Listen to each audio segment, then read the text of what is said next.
आज सारे देश की सारी भारतीय जनता पार्टी एक पिक्चर के पोस्टर लगा रही है गली गली में जाके। पूरी सारी भारतीय जनता पार्टी देश में एक पिक्चर के पोस्टर लगा रही है। इसलिए राजनीति करने आए थे? पिक्चरों के पोस्टर। अपने बच्चों को क्या जवाब दोगे? घर जाके बच्चे पूछेंगे पापा क्या काम करते हो? पिक्चरों के पोस्टर लगाता हूं।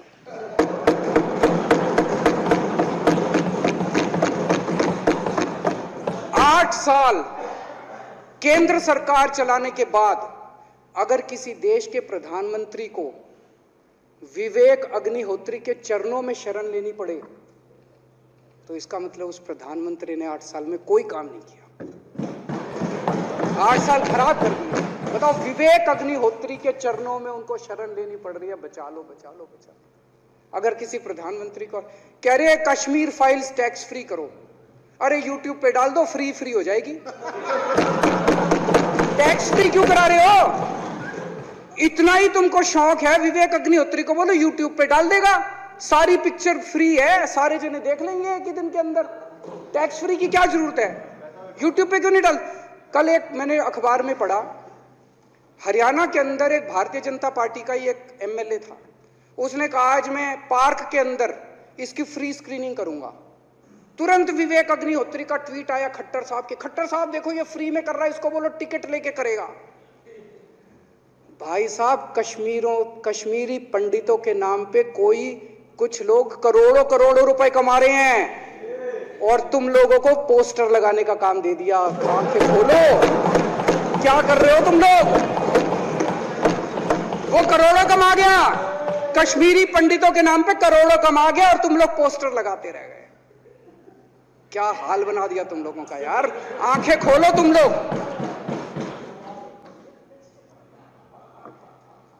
भेड़ बकरियों की तरह हाँक रखा है पूरे बीजेपी वालों को, भेड़ बकरियों की तरह हाँक रहे हैं। एक दिन बोले 3 का कृषि कानून लेके आए हैं, बहुत शानदार है, और फिर नीचे मैसेज आया भाई सारे जने तारीफ करो मोदी जी की। सारे बोले वाह मोदी जी वाह, क्या मास्टर स्ट्रोक है।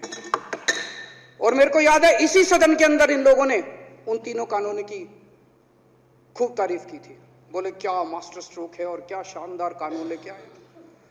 1 साल के बाद फिर आया भाई 3 कानून वापस ले लिए, बोलो फिर तारीफ करो मोदी जी की, भाई कानून बेकार थे मोदी जी। क्या इसी सदन के अंदर इन लोगों ने इतनी बेशर्मी, दिमाग पे ताला लगा रखा, इन्होंने कहा वाह मोदी जी वाह, क्या 3 कानून खराब थे आपने वापस ले लिया, देश को बचा लिया। क्या मास्टर स्ट्रोक, ये क्या हाल बना दिया आप लोगों का यार। फिर थोड़े दिन बाद बोले भाई दारू की दुकानों के खिलाफ करो, फिर सारे जने दारू की दुकान बंद करो, दारू की। अब दारू ठीक हो गई दिल्ली में? आजकल तो शोर नहीं करते तुम लोग। अब कश्मीर फाइल आ गई, पहले कृषि कानून, रोज काम दे रखा है तुमको, कुछ ना कुछ ऊपर से आ जाता है, काम दे रखा है। अब दारू की दुकानें। मेरा एक ही निवेदन है मेरे बीजेपी के साथियों से, आप तो अपने ही हो, आप तो सब अपने, मेरे छोटे भाई बड़े भाई विदुरी साहब तो बड़े भाई है मेरे, आप तो सारे अपने हो यार। थोड़ा सा देश के बारे में सोचो यार, थोड़ा देश के बारे में सोचो। हिटलर भी जो था वो कम से कम अपने चमचों को नौकरी देता था, रोजगार देता था। इतिहास उठा के पढ़ो, उसने रोजगार तो दिया था। इन्होंने क्या दिया आपको? आपके बच्चों को नौकरी दी, आपके घर में कोई खाने पीने का इंतजाम करा, आपकी बिजली का इंतजाम करा। केजरीवाल काम आता है आपके भी घर की बिजली फ्री कर रखी है। दिल्ली के 12 लाख बच्चों को नौकरी दी है मैंने, स्कूल ठीक कर दिए, अस्पताल ठीक कर दिए। आपके घर में कोई बीमार हो, केजरीवाल दवाई पहुंचाता है, मोदी दवाई नहीं पहुंचाता। केजरीवाल काम आया। मैं बीजेपी के सारे कार्यकर्ताओं से कहना चाहता हूं, थोड़ा सा दिमाग खोलो। बीजेपी के सारे सपोर्टर्स को कहना चाहता हूं, थोड़ा सा दिमाग खोलो। ये भेड़ चाल बंद करो, भेड़ बकरियों की तरह हाँक रहे हैं ये आपको, ये सब बंद करो। दिमाग खोल के सारे जने बीजेपी छोड़ के आम आदमी पार्टी में आ जाओ।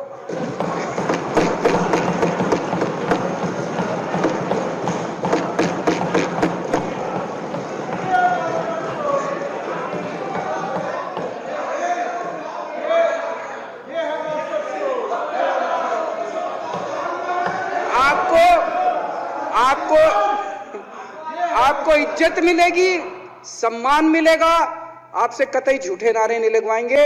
राष्ट्र निर्माण में आपको साथ लेंगे, हम राष्ट्र निर्माण करेंगे आपके साथ मिलकर। ये पोस्टर भी नहीं लगवाएंगे झूठी फिल्मों के। और जो भी करना हो, कम से कम यार ये पिक्चर का प्रमोशन करना तो बंद करो। ये गंदे लगते हो तुम लोग, अच्छी शोभा नहीं देता आप लोगों को। यार आप अच्छे आदमी हो, कुछ करने आए थे राजनीति में, कहां पिक्चर के पोस्टर और प्रमोशन करने में लगा दिया। कल एलजी साहब की स्पीच पूरे देश ने सुनी। एलजी साहब को एक तरह से केंद्र सरकार का नुमाइंदा माना जाता है। एलजी साहब ने भी हमारी सरकार की कितनी तारीफ करी। 50% जीडीपी 5 साल के अंदर बढ़ गया।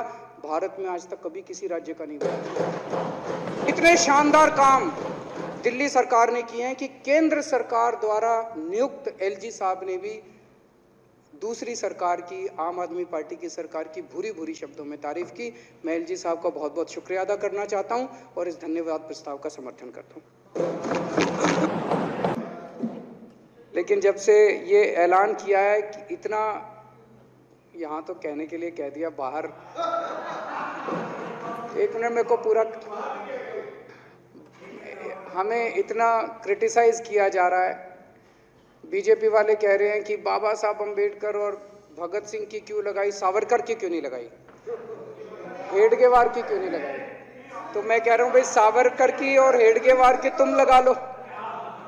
अब देखो जो बोल रहे थे उसमें तो किसी ने टिप्पणी नहीं की। मैंने कहा भाई सावरकर की बोल रहे हैं, सावरकर की और हेडगेवार की तुम लगा लो, हम बाबा साहब अंबेडकर की और भगत सिंह की लगा लेते हैं। कांग्रेस वाले चिल्ला रहे हैं, इंदिरा गांधी की क्यों नहीं लगाई, राजीव गांधी की क्यों नहीं लगाई, सोनिया गांधी की क्यों नहीं लगाई। तो हम कह रहे हैं भाई इंदिरा गांधी की तुम लगा लो, हम तो बाबा साहब अंबेडकर की और भगत सिंह की लगाएंगे। अध्यक्ष महोदय, मेरे को पता नहीं था ये लोग बाबा साहब अंबेडकर और भगत सिंह से ऐसी नफरत क्यों करते हैं सारे प्रतिपक्ष के लोग। मैं आपको बताता हूं क्यों करते हैं, और खासकर बीजेपी वाले बाबा साहब अंबेडकर से इतनी नफरत क्यों करते हैं, मैं बताता हूं आपको। बाबा साहब अंबेडकर ने संविधान बनाया, मैं बता देता हूं आपको, आप भी सेटिस्फाई हो जाओगे।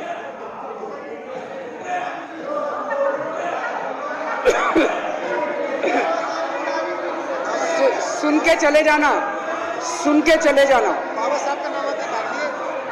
बाबा साहब का नाम सुनते ही वॉकआउट कर गए। बाबा साहब का नाम भी नहीं सुनना चाहते। बाबा साहब अंबेडकर का नाम सुनते ही सुन तो लो।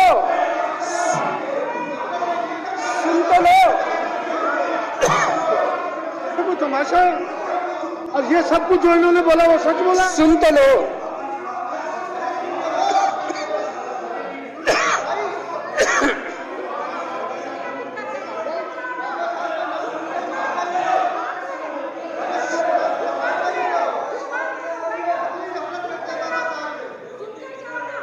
बाबा साहब अंबेडकर ने, सदस्यों से प्रार्थना कर रहा हूं, अध्यक्ष महोदय, बाबा साहब अंबेडकर ने, मुख्यमंत्री जी बोल रहे हैं, डिस्टर्ब ना करें प्लीज।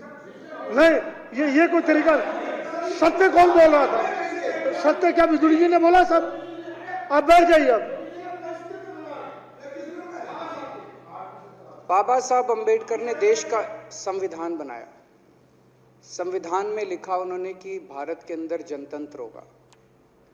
इस जनतंत्र के अंदर चुनाव होंगे, चुनाव में जनता वोट डालेगी, वोट डाल के जनता अपनी सरकार चुनेगी। वो सरकार लोगों के सपनों को पूरा करने के लिए काम करेगी। बीजेपी को ये पसंद नहीं है, बीजेपी नहीं चाहती चुनाव हो। बीजेपी चाहती है कि चुनाव खत्म हो जाए, चुनाव होने ही नहीं चाहिए। चुनाव गंदी बात है इनके हिसाब से, चुनाव गलत बात है इनके हिसाब से। एमसीडी के अंदर 15 साल इन्होंने जम के लूटा, लूटने के सारे दुनिया के रिकॉर्ड तोड़ दिए। गिनीज बुक वालों की मीटिंग चल रही है कि भारतीय जनता पार्टी का नाम आने वाला है गिनीज बुक के अंदर एमसीडी का और बीजेपी वालों का। शानदार इन्होंने परफॉर्मेंस किया है। 15 साल के अंदर इन्होंने लूटने में कोई कसर नहीं छोड़ी। लूटने के बाद जब जनता में त्राही त्राही मच गई, लोग दुखी हो गए 15 साल के इनके शासन के बाद, और जनता ने मन बना लिया कि इस बार इनको मजा चखाएंगे और गुस्सा जाहिर करेंगे। चुनाव आयोग ने ऐलान कर दिया कि हम आज शाम को 5 बजे 9 तारीख को 9 मार्च को शाम को 5 बजे आज चुनाव की डेट्स की घोषणा की जाएगी। 4 तारीख को प्रधानमंत्री के दफ्तर से फोन जाता है, चिट्ठी जाती है चुनाव कमिश्नर को, चुनाव रद्द कर दो। पूरी दुनिया के अंदर आज तक ऐसा नहीं होगा कि प्रधानमंत्री सीधे सीधे चुनाव कमिश्नर को फोन करके और चिट्ठी लिख के कहते हैं कि चुनाव रद्द कर दो। इसलिए ये नफरत करते हैं बाबा साहब अम्बेडकर से। ये कहते हैं बाबा साहब अम्बेडकर नहीं होता तो जनतंत्र नहीं होता इस देश के अंदर। कल एक बीजेपी का बड़ा नेता मिला, बोला जी मैंने तो अपने बीजेपी के बड़े नेताओं को बोल दिया ये चुनाव का चक्कर छोड़ो, एमसीडी में भी एनडीएमसी जैसा कर दो। मैंने कहा इसका क्या मतलब? वो बोले जैसे एनडीएमसी में चुनाव ही नहीं होते, एनडीएमसी में केंद्र सरकार नॉमिनेट कर देती है, बोले जी एमसीडी में भी यही हो जाना चाहिए। अध्यक्ष महोदय, इनका बस चलना इस देश के अंदर सारे राज्यों में और देश में चुनाव कराना बंद कर दें। इसलिए ये नफरत करते हैं, इसलिए बाबा साहब अंबेडकर से नफरत करते हैं ये लोग। बाबा साहब अंबेडकर चुनाव की प्रक्रिया रख के गए थे, इनका बस चले तो ये चुनाव कराना बंद कर दे। कह रहे हैं हम तीनों एमसीडी को यूनिफाई करना चाहते हैं। अरे 7 साल थे तुम्हारे पास, सो रहे थे क्या 7 साल से? कहां थे तुम लोग 7 साल से? क्यों नहीं तुम लोगों ने क्यों नहीं तुम लोग यूनिफाई करने के लिए पैसे चाहिए? क्यों नहीं तुम लोगों ने यूनिफाई किया 7 साल से? चुनाव के 1 घंटे पहले तुम लोग चिट्ठी लिख रहे हो, अब सो के जागे हो कि अब यूनिफाई करोगे। तो यूनिफाई नहीं करना, चुनाव टालने हैं, क्योंकि हार रहे हैं। मेरी हाथ जोड़ के विनती है, हार जीत लगी रहती है, कभी ये पार्टी हारती है, कभी वो पार्टी हारती है, कभी आज बीजेपी हारती है, कभी आम आदमी पार्टी भी हारती है, कभी कांग्रेस हारती है। देश बड़ा है, देश की सोचो। आज आम आदमी पार्टी है, कल आम आदमी पार्टी हो सकता ना हो। आज बीजेपी है, कल बीजेपी हो ना हो। आज केजरीवाल है, कल केजरीवाल नहीं होगा। आज मोदी जी हैं, कल मोदी जी नहीं होंगे। कोई बड़ा नहीं है, देश बड़ा है, मुल्क बड़ा है, कौम बड़ी है, समाज बड़ा है। देश को नहीं झुकने देना, देश को नहीं टूटने देना, देश को नहीं किसी भी हालत में देश पे आंच नहीं आनी चाहिए। ये लोग देश के साथ खिलवाड़ कर रहे हैं, ये लोग संविधान के साथ खिलवाड़ कह रहे हैं। हम यूनिफाई करना चाहते हैं। इन्होंने एक चिट्ठी लिख दी चुनाव आयोग को कि हम तीनों एमसीडी को यूनिफाई कर रहे हैं, इसलिए चुनाव टाल दो। चुनाव आयोग ने चुनाव टाल दिया। कल को दिसंबर में गुजरात के चुनाव हो रहे हैं। अब जनता कह रही है ये गुजरात हारेंगे। अब अगर ये गुजरात हारेंगे तो ये 10 दिन पहले चिट्ठी लिख देंगे चुनाव आयोग को कि भाई हम गुजरात को और महाराष्ट्र को एक कर रहे हैं, इसलिए गुजरात के चुनाव टाल दो। गुजरात के चुनाव टल जाएंगे। अगली बार ये लोकसभा हारेंगे, चिट्ठी लिख देंगे जी ये पार्लियामेंट्री फॉर्म ऑफ सिस्टम बड़ा खराब है, हम प्रेसिडेंशियल फॉर्म ऑफ सिस्टम ला रहे हैं, संविधान बदल रहे हैं, चुनाव टाल दो। चुनाव टल जाएंगे। ये क्या मजाक बना रखा है इन्होंने, नौटंकी कर रखी है इन्होंने। भारत जनतंत्र है, देश ये बर्दाश्त नहीं करने वाला जो इन्होंने नौटंकी कर रखी है। कहते हैं हम दुनिया की सबसे बड़ी पार्टी हैं, हम तो जी दुनिया की सबसे छोटी पार्टी हैं। फिर भी डर गए तुम लोग।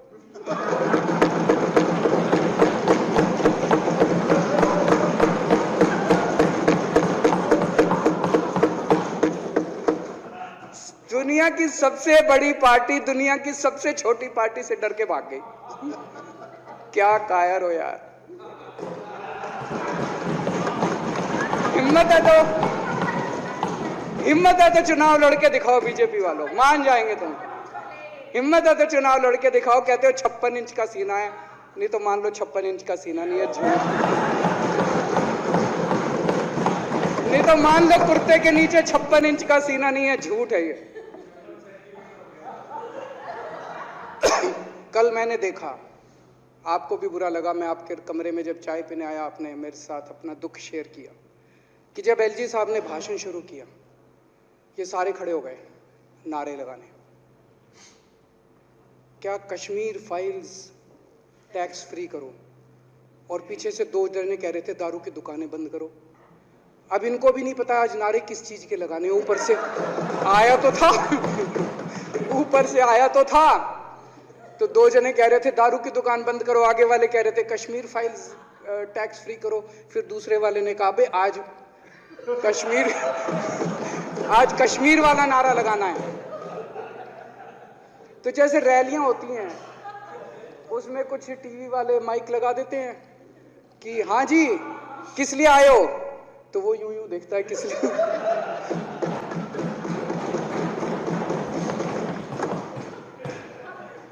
क्या हाल बना दिया इनका।